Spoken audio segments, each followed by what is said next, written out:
Hola, ¿cómo están? Soy Francisco Belaunde.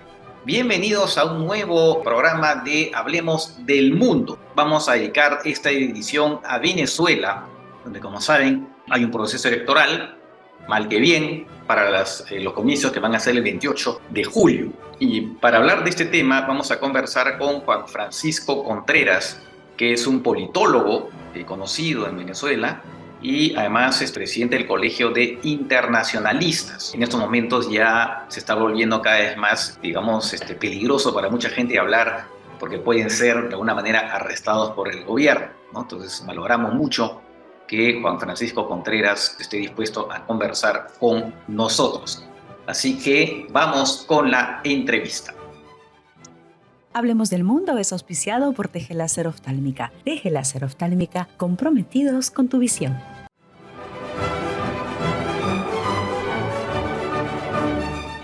Bien, muchas gracias Juan Francisco por haber aceptado esta invitación para conversar cómo están las cosas en Venezuela.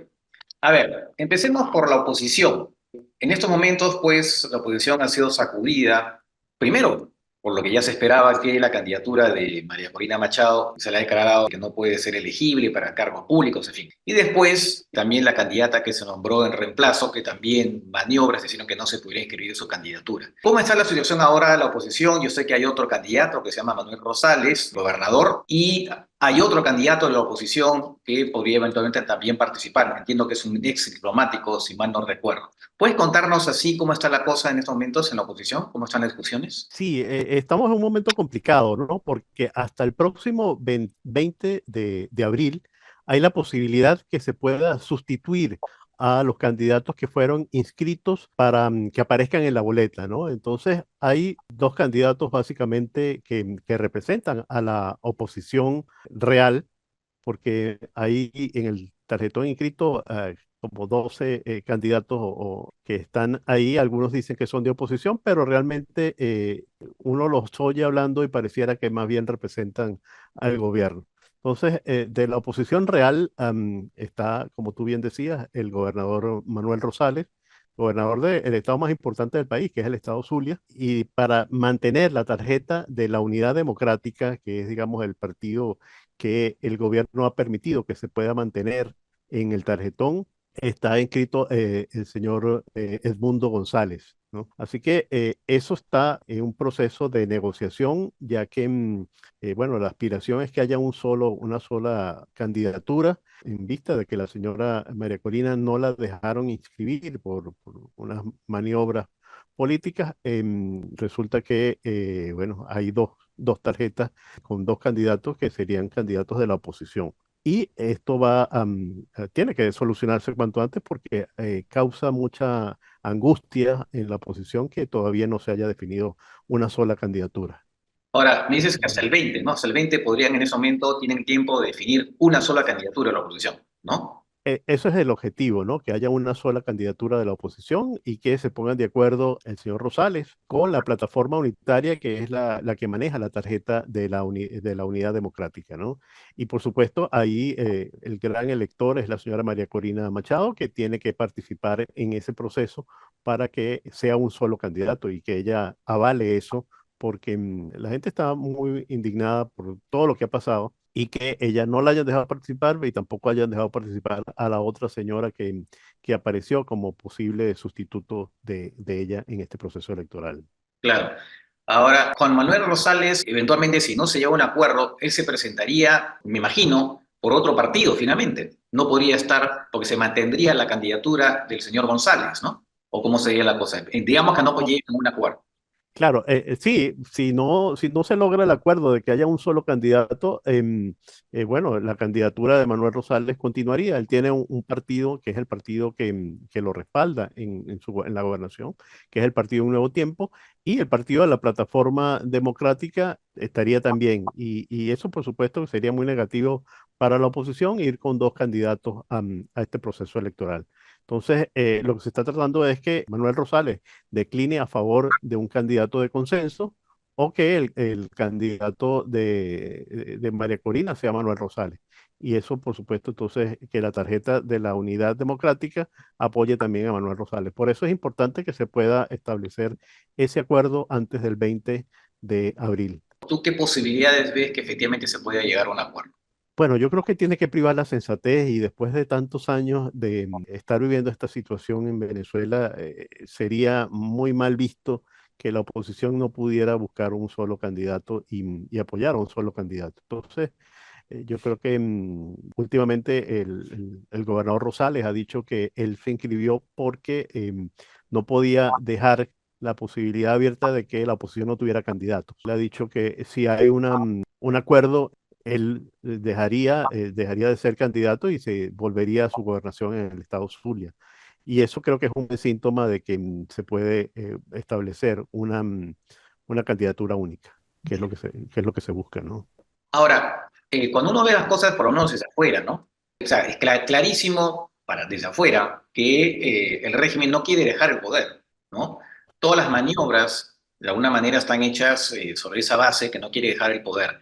¿Qué hace pensar, pongamos, que se inscriba una candidatura de la oposición? Todas las encuestas indican que el señor Maduro pues tendrá a lo mucho, tal vez 20%, ¿no? Por lo menos la que hemos sabido acá, encuestas que se hayan podido hacer. Lo que querría decir que el régimen perdería la elección. ¿Qué hace pensar que eso pueda ser aceptado por el régimen? Eso es lo que no terminamos de entender. Bueno, es complicado y sí, y creo que eres muy benevolente diciendo que es un 20%. Yo creo que las encuestas que hemos visto en Venezuela es 90 de rechazo al señor Maduro y solo un 10% de apoyo.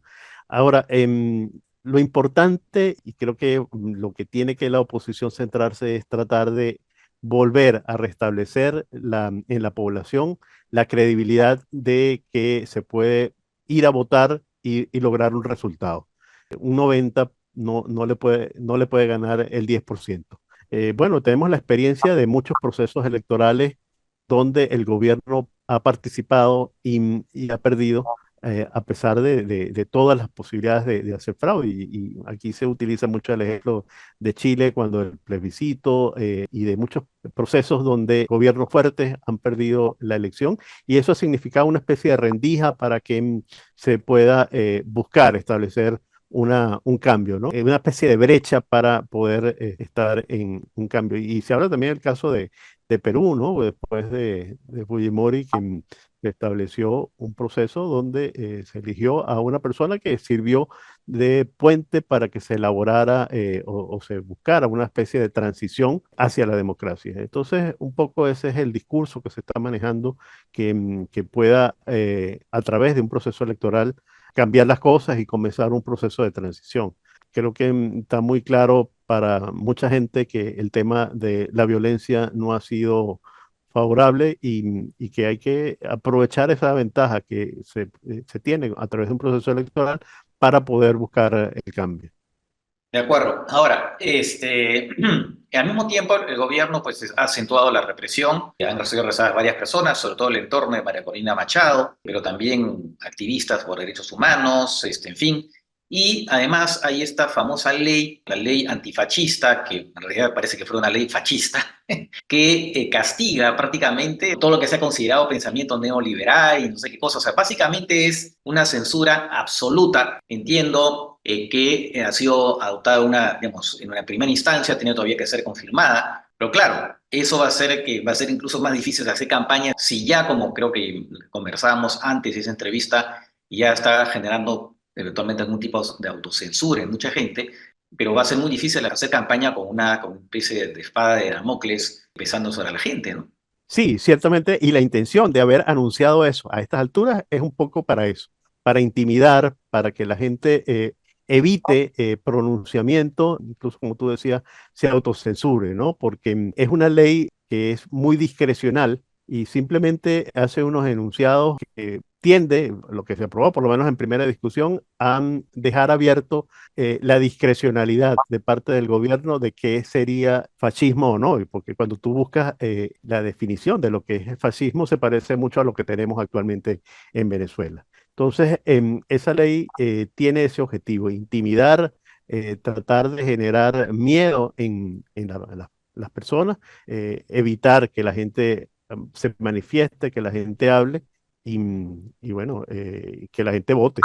Claro, entiendo también que han cerrado padrones para que mucha gente que se quería inscribir, sobre todo a niveles del extranjero, ¿no? Que se quería inscribir para votar, ya no van a poder finalmente votar. Me imagino que algo similar le está pasando a nivel interno. Exactamente, ¿no? Y ellos vienen trabajando en cosas muy concretas, ¿no? En crear centros de votación en sitios donde el gobierno tiene influencia y donde incluso se reparte comida a través de esas ayudas que da el gobierno. Todo ese proceso de intimidación hacia las personas, de chantaje con el tema de las dádivas que se dan, de los bonos que se dan, eh, es un elemento que vienen utilizando para tratar de que o la gente no participe o si participa, no vote por la oposición. Ahora, en medio de todo esto, se ha dado un encuentro entre Gustavo Petro, presidente de Colombia, y Maduro. Entiendo por ahí que Petro se reunió con Rosales, pero claro, no con María Corina Machado y no sé si con algún otro líder de la oposición. ¿Cómo se ha visto dentro de la oposición venezolana este encuentro? Sí, Petro dijo que se había reunido con la oposición y realmente quien es la líder de la oposición actualmente es la señora María Corina, así que la reunión tuvo que haber sido con ella y no directamente con el gobernador Rosales. Y una de las cosas que se dice es que la oposición es la que debe decidir quién es su representante, ¿no? No el gobierno. Y eso el gobierno ha estado intentando que la oposición y el candidato que ellos aceptaron en principio, o que por lo menos no objetaron desde el principio fue a Manuel Rosales. Todos los otros candidatos que se han aparecido con posibilidad de representar a la oposición en este proceso electoral han sido rechazados por el gobierno y no los han dejado participar. Entonces, bueno, eso ha sido una gran crítica de que el señor Petro se haya reunido con el señor Rosales. Entonces, bueno, no puede ser el gobierno el que fije, como hizo Nicaragua, quién es el candidato de la oposición que puede participar, ¿no? Lo que dice que el gobierno piensa que puede derrotar a Rosales. Sí, el gobierno piensa que puede derrotar a Rosales con toda la manipulación, pues esta división, como te decía, que muchos de los candidatos que aparecen en el tarjetón, que el gobierno permitió sin ninguna objeción que aparecían, que dicen que son oposición, bueno, son candidatos de partidos que han sido intervenidos, ¿no? Partidos políticos tradicionales, como por ejemplo Acción Democrática, que ha sido un partido histórico, que ha gobernado varias veces el país, o COPEI, que también ha sido un partido que ha tenido una importancia histórica en el Claro. país. Esos partidos han sido intervenidos se han nombrado autoridades desde el gobierno que, por supuesto, responden más a los intereses del gobierno que a los de la propia institución. Entonces, eso es lo que se está tratando de explicar, que estos partidos que aparecen con las tarjetas y con los símbolos de otros partidos no responden realmente a lo que son la historia y el pensamiento político e ideológico de esos partidos. De acuerdo. Muy bien, pues nada, obviamente tenemos mucho para conversar, pero creo ya con estas explicaciones creo que tenemos por ahora un panorama más o menos de lo que está ocurriendo, ¿no? Y lo que vaya a ocurrir en los próximos días, que estamos ahora ya unos días del 20, ¿no? Y además también, bueno, todavía no está felizmente vigente esa famosa ley antifascista, por lo tanto creo que no se te va a aplicar a ti. Bueno, espero que no sea retroactiva, porque aquí a veces ven algunas cosas que tú dices, bueno, aquí el Estado de Derecho como que está Claro, en es otro verdad, lado, ¿no? eso es cierto, eso es cierto. Bien, muchas gracias, Juan Francisco. Estamos en contacto. Seguramente vamos a volver a conversar, ¿no? A medida que vaya avanzando este proceso que todavía podemos llamarlo electoral todavía. Y bueno, también cuando se produzca finalmente los famosos comicios del 28 de julio. Gracias nuevamente, Juan Francisco. Gracias a ti por la invitación y muchos saludos.